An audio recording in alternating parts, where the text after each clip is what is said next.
So, I am on a mountain. I'm not at the peak of it, unfortunately. I actually wanted to, but I am not able to find a way that is not full of potential insect hordes. And so I thought, well, let's just stick with where I am right now.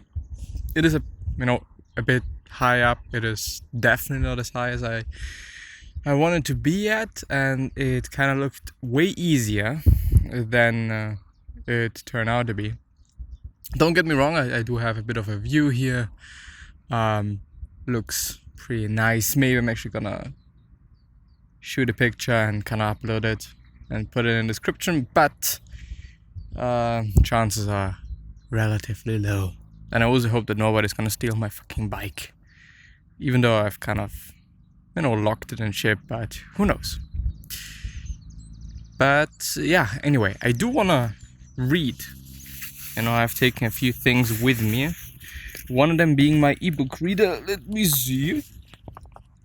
I hope that I've taken it with me. But if not, then I'm gonna. There we go. Maybe afterwards I'm gonna look for a better way, but I doubt.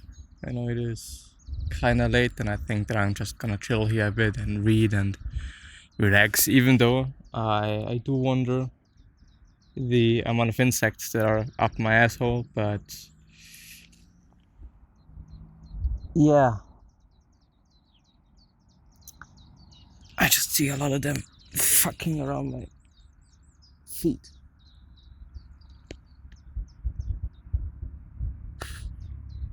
Well, I'm looking forward to showering, but things come with a cost, and my cost today is potentially getting a lot of illnesses. No, shouldn't be that bad of a thing, but I also hope that I'm actually gonna be able to get down here again.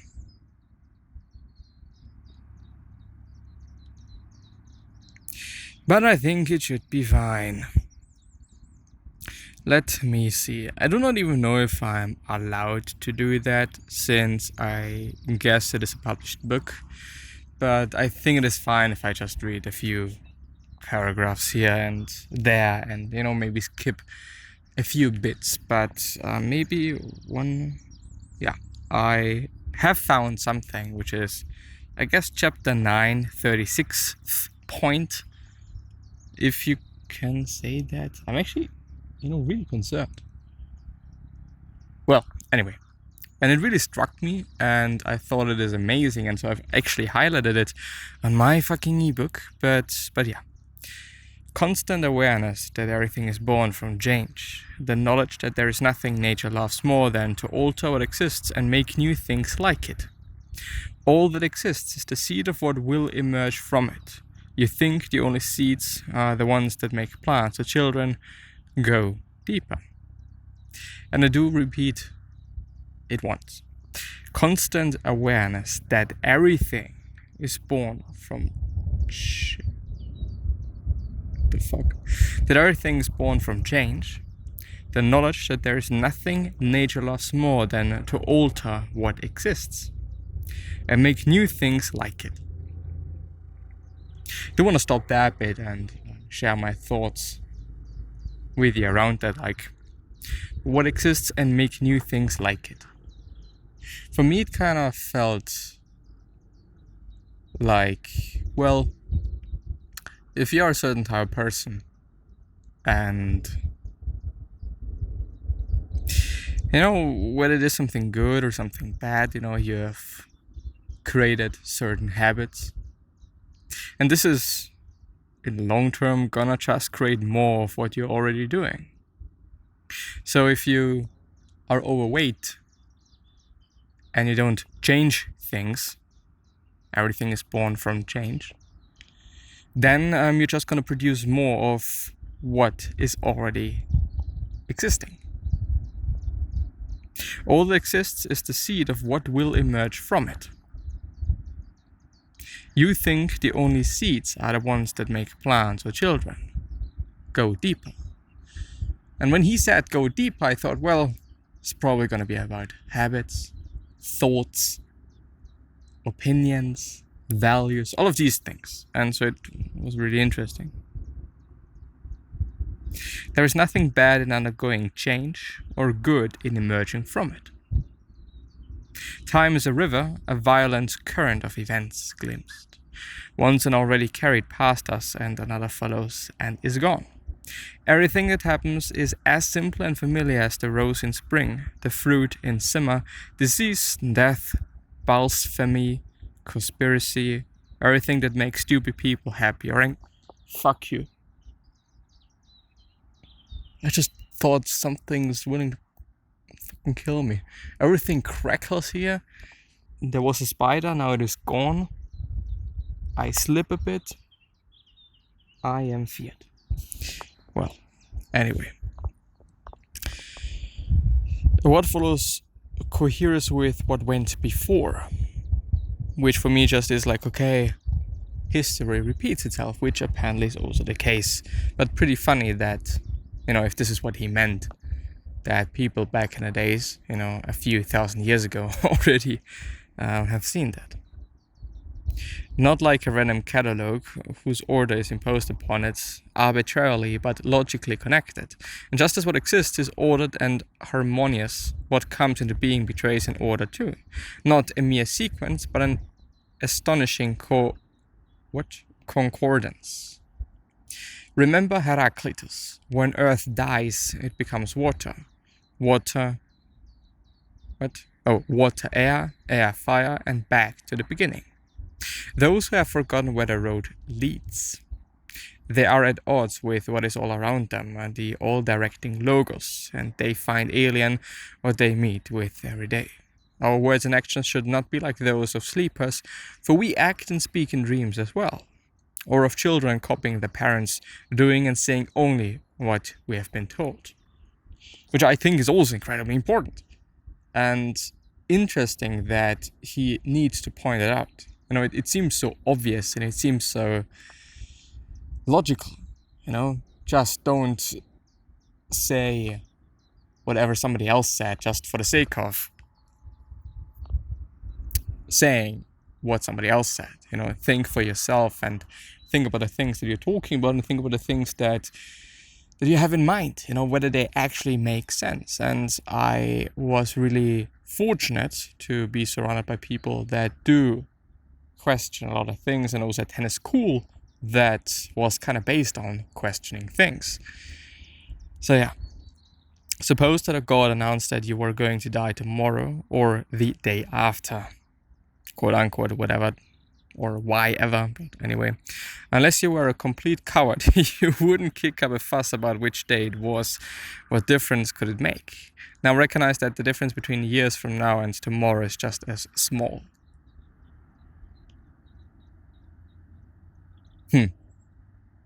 Well, I could die tomorrow. I could also die today. For whatever fucking reason, maybe due to some fucking insect killing me. Could be the case, but, I don't think so. Chances are not that high, but this is the point. You could die tomorrow.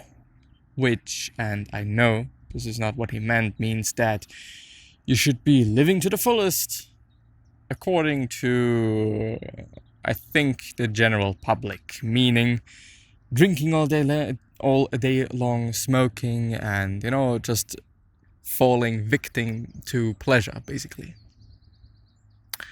Well, yeah. Don't let yourself forget how many doctors have died after furrowing their bows over how many deathbeds, how many astrologers after pompous forecasts about others' ends, how many philosophers after endless disquisitions on death and immorality, how many warriors after inflicting thousands of casualties themselves, how many tyrants after abusing the power of life and death atrociously, as if they were themselves immortal. How many whole cities have met their end?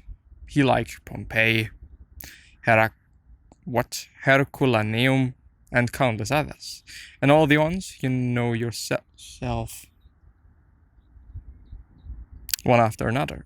one who laid out another for burial and was buried himself. Could you shut the fuck up, please? Whatever fucking insect you are, please be quiet. Himself and then the man who buried him, all in the same short space of time. In short, know this. Human lives are brief and trivial. Yesterday, a blob of semen. Tomorrow, embalming fluid. Ash. To pass through this brief life as nature demands, to give it up without complaint. Or complain, like an olive that ripes and falls, praising its mother, thanking the tree it grew on.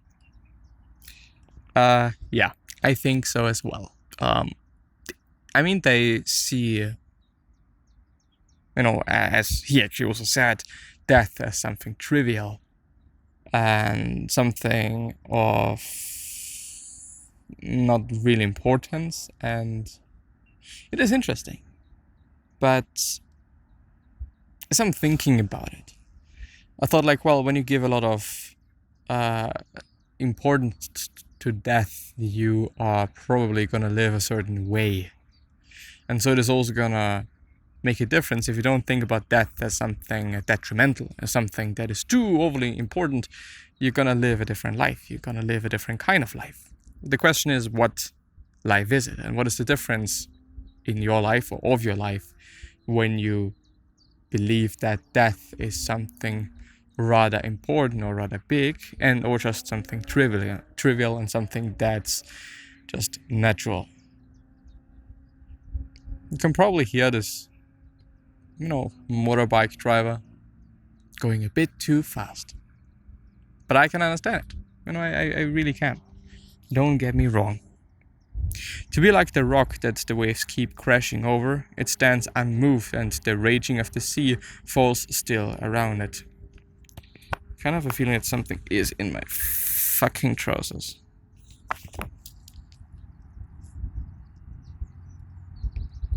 But I hope not.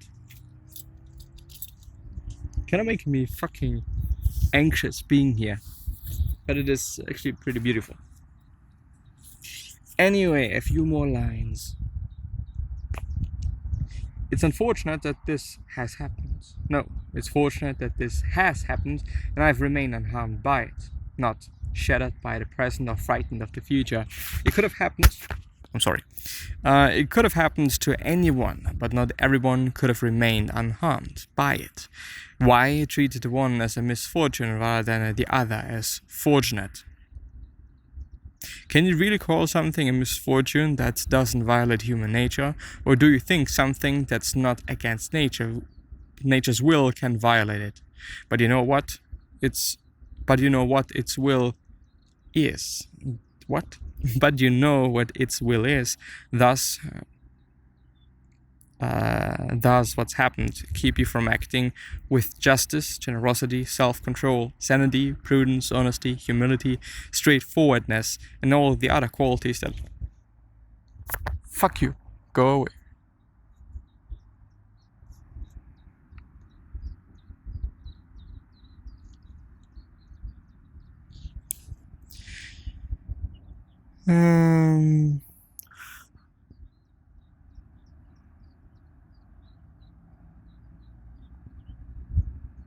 All the other qualities that allow a person's nature to fulfill itself.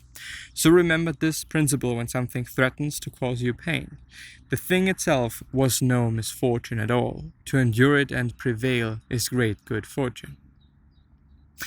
I want to end it with this actually, because I actually indeed think that this is a great one.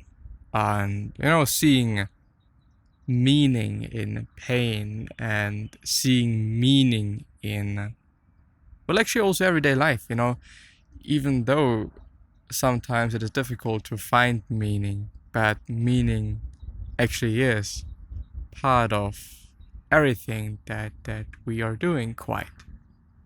If you think about it, or you can at least find meaning in whatever the fuck you're doing every single day, which is interesting, which really is interesting, which gives you a purpose to live, and you yourself can create it. And when you're lacking it, then it is also due to yourself and you and you're not creating it, and you're not maybe thinking about it, and so on and so forth. But yeah, think about that. I'm gonna see you soon. I do hope that I'm able to share something of value with you, and I'm gonna stick around here a bit longer, I guess, unless I'm being eaten by some fucking things. But yeah, gonna see you next time. Bye bye.